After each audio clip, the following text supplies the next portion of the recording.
Hey, what's going on? It's your boy B with the Beard, and I'm here with Men's Network TV and Black Men's Beard. And we're here to talk about on this episode, what is Beard Balm and how to use it. So I get this question all the time, like, yo B, what is Beard Balm? Beard Balm is going to help keep your beard moisturized.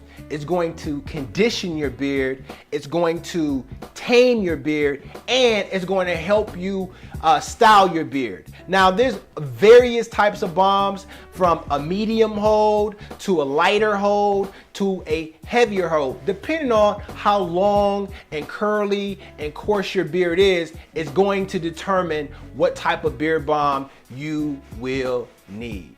My balm is what we call a utility balm. Not only would it help tame your beard, shield your beard from harsh weather conditions, and keep it styled, but it also is great for your body, your lips, and perfect for your tattoo. Now, after applying my hydration, you want to apply my balm. You just need a dime to quarter size. You warm the product in your hands, and then you begin to apply it on your beard and body.